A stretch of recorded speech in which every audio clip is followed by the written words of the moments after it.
Hello friends, welcome to my channel. இன்னைக்கு வீடியோவில் நம்ம ரிக்கி பாண்டின்ட்ட எப்படி ஆட்டோகிராஃப் வாங்கணும் அப்படிங்கிறத பற்றி தான் பார்க்க போகிறோம். சின்ன வயசுல இருந்தே எனக்கு கிரிக்கெட் ரொம்ப ரொம்ப பிடிக்கும். பிடிக்கும்னா அப்பா கூட உட்காந்து எப்போவுமே பார்ப்பேன். அப்பாவுக்கு ரொம்ப கிரிக்கெட் பிடிக்கும். கிரிக்கெட் மட்டும் இல்லை, நிறைய கேம்ஸ் பிடிக்கும்.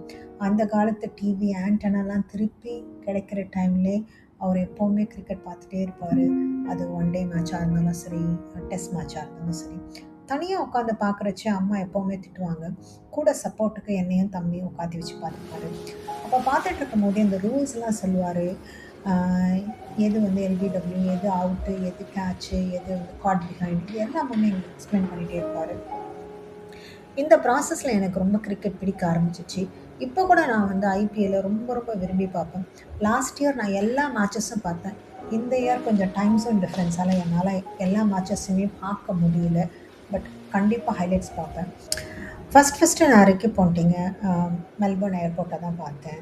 பிஸ்னஸ் லான்ச்சில் ஒரு வாக் பண்ணிட்டு இருக்கும்போது அவராக இருக்குமோ அப்படின்றதால நான் கிட்ட போயிட்டு, are you Ricky by any means அப்படின்னு கேட்டேன். அவர் எஸ் ஷுவர்.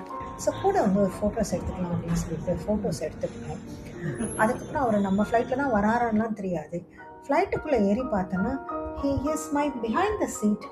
எனக்கு பயங்கர ஷாக். பேக்கெல்லாம் அரேஞ்ச் பண்ணும்போது அவர் நின்னாரா, can I have an autograph please அப்படின்னு கேட்ட உடனே அவர் ரொம்ப ஸ்வீட்டாக ஆட்டோகிராஃப் கொடுத்துட்டாரு. கண்டிப்பாக இதை எங்கள் அப்பா கேட்டால் ரொம்ப ரொம்ப ஹாப்பியாக இருப்பார். அப்பா, this one is for you as a huge cricket fan.